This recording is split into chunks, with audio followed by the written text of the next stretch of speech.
Bien, vamos a hablar sobre teoría sobre el tipo de cambio. Vamos a dar una primera introducción sobre este tema que espero que sea ilustrador para la siguiente sesión.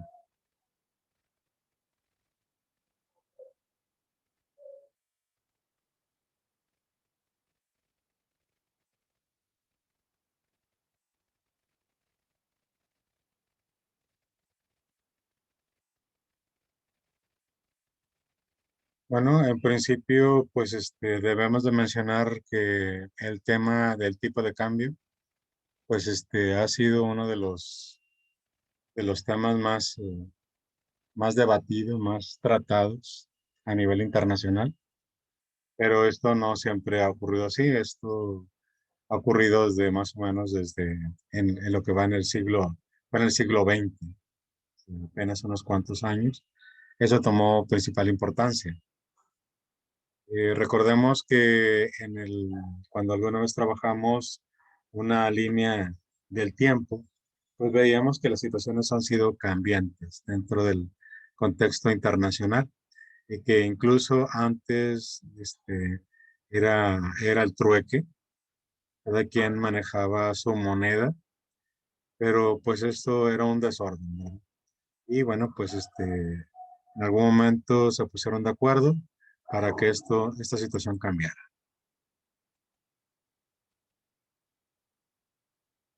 Ahora, bueno, si tenemos que hablar del tipo de cambio, tenemos que hablar de instrumentos de intercambio, ¿verdad? Y el primero que de manera organizada aparece en el tiempo es el patrón oro. O sea, dependiendo de cuánto oro tenía cada país, pues era el poder que tenía de negociación con el resto de los países. Pero era básicamente en diferentes presentaciones el oro, pero lo importante era tener oro. Posteriormente, pues se manejó una moneda y la moneda que se manejaba era el peso en oro. Eran monedas, pero eran monedas de oro. No había ningún otro metal que lo supliera. Y bueno, pues se vio con el tiempo pues que pues esto no era suficiente, puesto que había diferentes condiciones entre cada país. Sabemos que la manera de poder interactuar entre los países va a depender de las ventajas comparativas que tienen y de la riqueza. Entonces, pues se manejaba cada quien por país un tipo de cambio para hacer negociaciones. Obviamente, cada país lo hacía con, con resultados a su favor. Ese tipo de situaciones que estuvo trabajando por país, pues llegó un momento también que se estableció unos primeros órdenes a nivel internacional y en lugar de manejar tipos de cambio digamos, por países que negociaban cuál iba a ser el intercambio de moneda entre ambos, bueno, pues hubo grupos de países en los cuales fue mucho más amplio el manejar el tipo de cambio, un tipo de cambio que podríamos llamar unificado.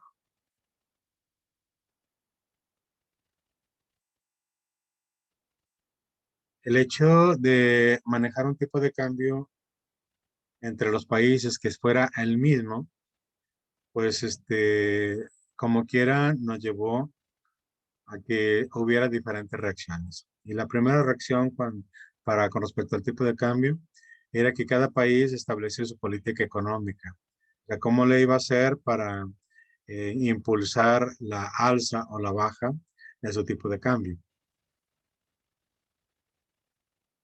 Obviamente, pues teníamos diferentes tipos de cambio y obviamente políticas distintas dependiendo quién establecía el tipo de cambio.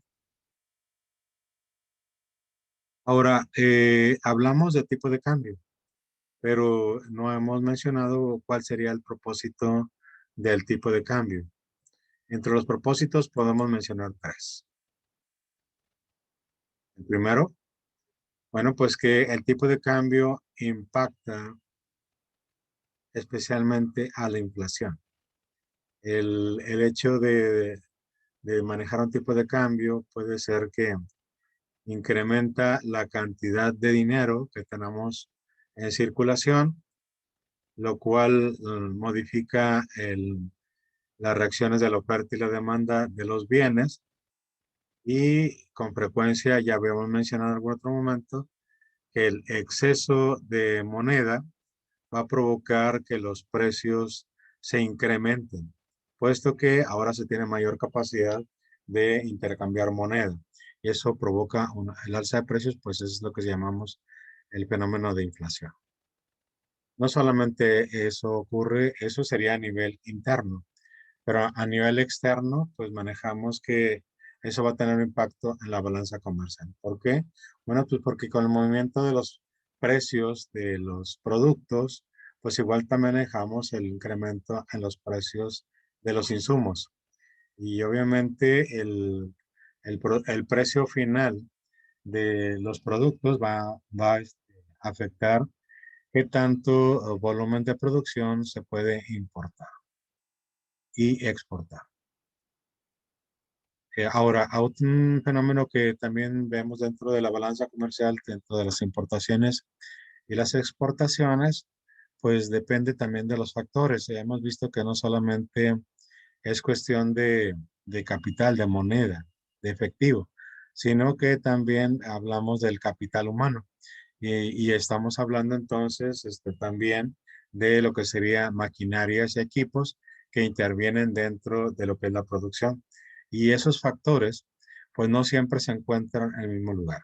Puede ser que tengamos la planta con el equipamiento en un país diferente de donde sale el producto final, o bien que los inversores son de un país y los productores son de otros, o bien tengamos que dentro de los elementos tenemos que la mano de obra es de un país diferente o incluso de un tercero, no solamente de dónde se ensambla finalmente, quién invierte, sino de dónde se toma la mano de obra.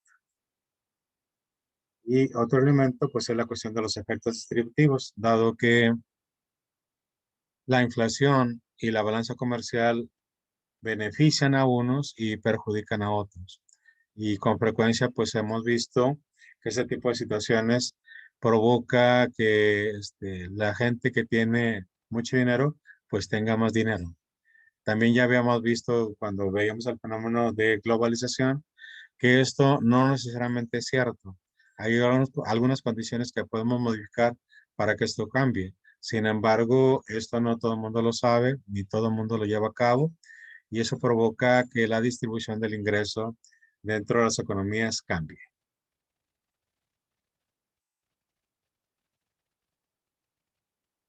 Bueno, pues especialmente dentro de los cambios que tenemos en la inflación, en la balanza comercial y los efectos distributivos, pues tenemos que revisar que este tipo de situaciones afectan las decisiones empresariales y de inversión. ¿Por qué decimos empresariales de inversión? Bueno, pues porque uno estamos pues, quizás viendo en físico un producto, que sería un proceso manufacturero, o que tal vez de servicios, son decisiones empresariales, pero no otros simplemente son colaboradores o participadores del capital, y estamos hablando de lo que serían los inversores.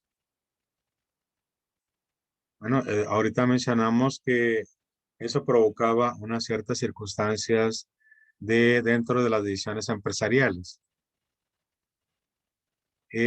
¿Por qué? Bueno, pues ya mencionamos ahorita que había problemas entre la compra y la venta. ¿Por qué problemas entre la compra y la venta? Bueno, pues porque muy probablemente a medida que las economías son abiertas dentro de un ambiente de globalización, pues tenemos que el que compra se encuentra en un país diferente de donde se vende.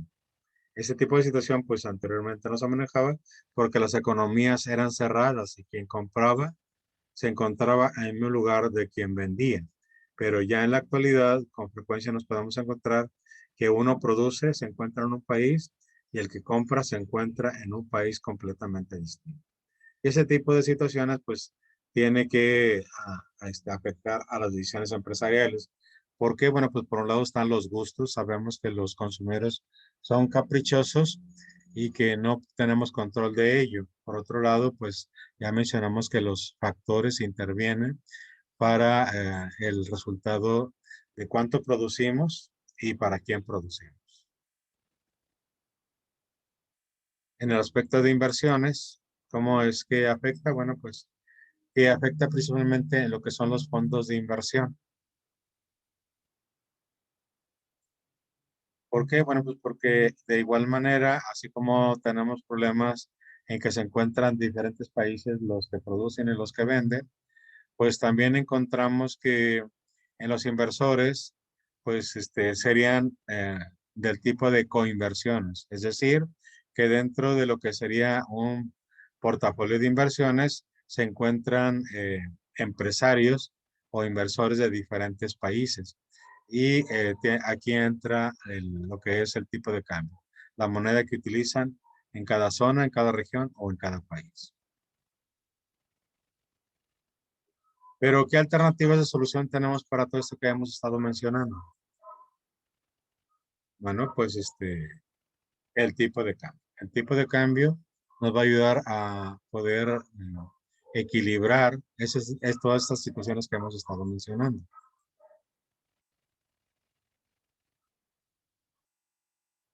Eh, el tipo de cambio, dentro de las cosas que no hemos mencionado, es que se comenzó a aprovechar, pero sabemos que la información y el conocimiento sobre cómo manejar el tipo de cambio no es del conocimiento en cuanto a la política económica y de conocimiento general. Entonces, siempre hay grupos de particulares que tienen mayor información, que tienen mayor conocimiento, que tienen más habilidad y que incluso pueden manejar lo que lo que impacta dentro de la sociedad y pueden decir tener su propia versión. Ahora, esa información que se difunde como parte de un grupo particular, pues se convierte en un grupo de presión que normalmente pues, representa a grupos de empresarios. ¿Sí?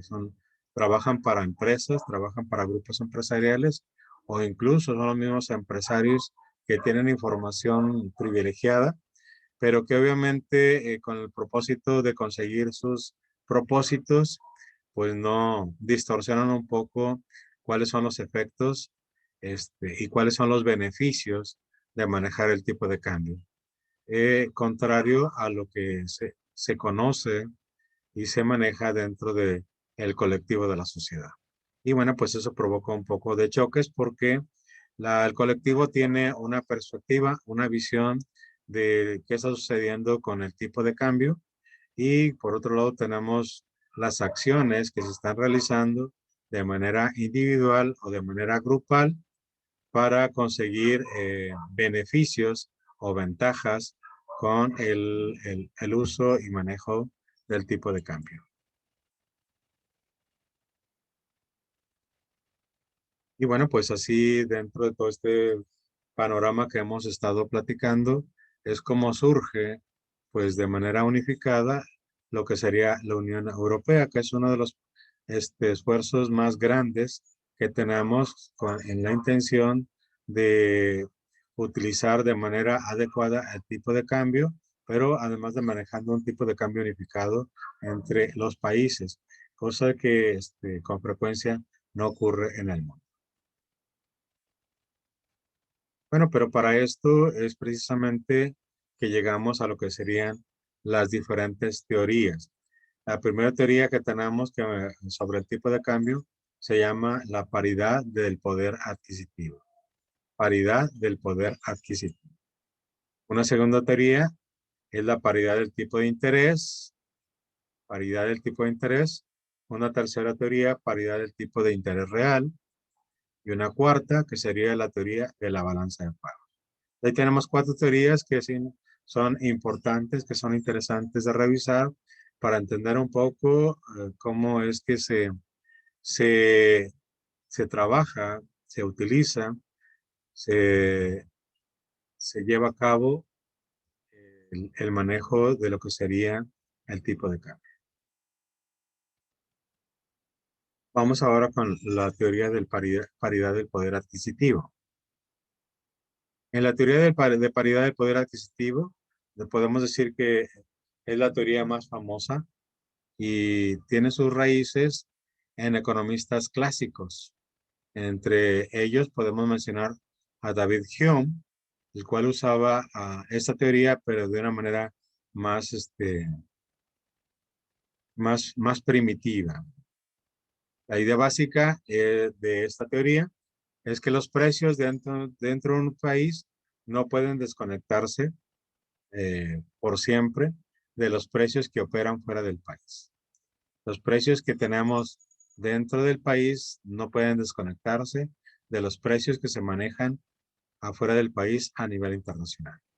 Porque si los precios dentro de un país se encuentran muy bajos, por abajo de los precios externos, se presupone que varios mecanismos se ponen a funcionar para igualar los precios internos y los externos. Entran en juego diferentes parámetros que buscan la estabilidad del equilibrio entre la oferta y la demanda.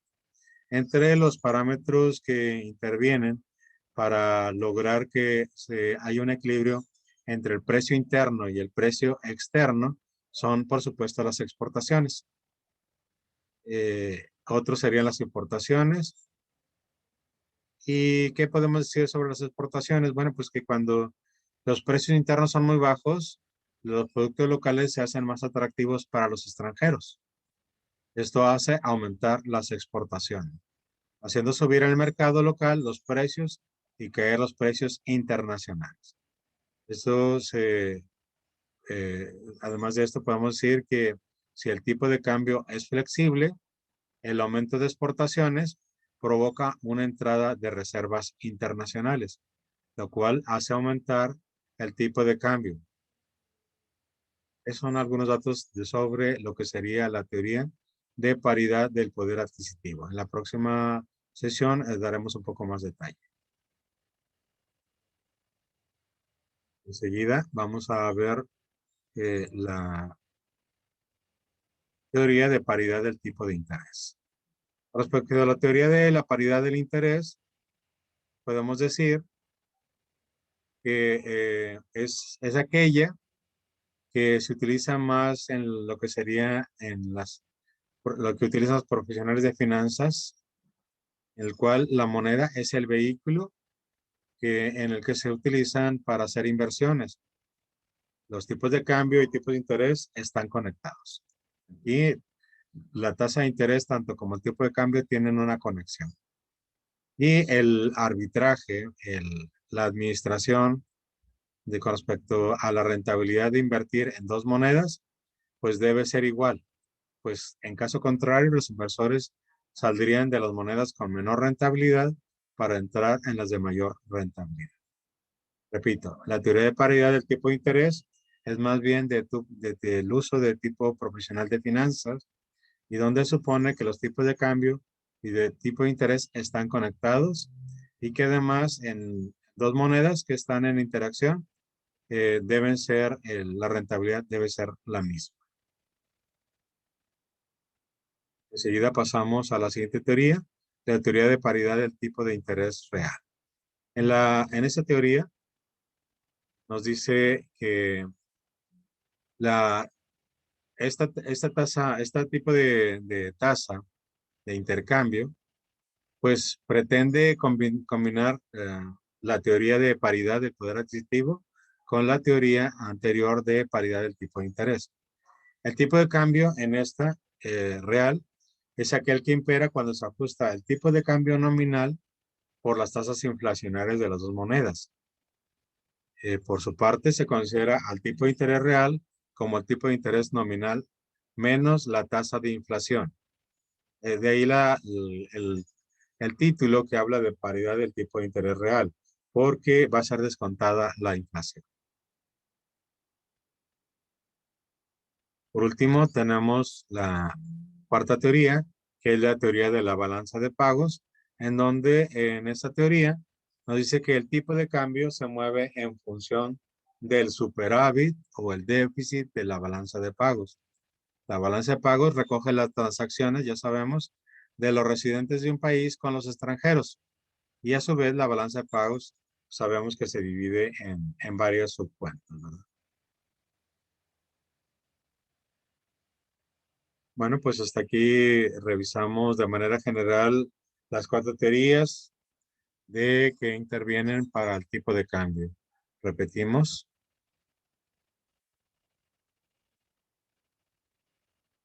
Las cuatro teorías son paridad del poder adquisitivo, paridad del tipo de interés, paridad del tipo de interés real, teoría de la balanza de pagos. Y les puse algunos documentos con los cuales estuve documentándome para hacer una síntesis sobre las teorías del tipo de cambio, pero que revisaremos un poco más a fondo en una próxima sesión. Muchas gracias. ¿Algún comentario, muchachos? ¿Nos va a pasar el documento de ese maestro? Claro que sí. Sí, se los Gracias. comparto el documento en la página de Facebook. Gracias, Bueno, maestro. pues con eso terminamos. Agradezco que se hayan conectado. Lamento que no puedan estar todos por diferentes circunstancias, pero nos veremos en la próxima clase. Que tengan buena tarde.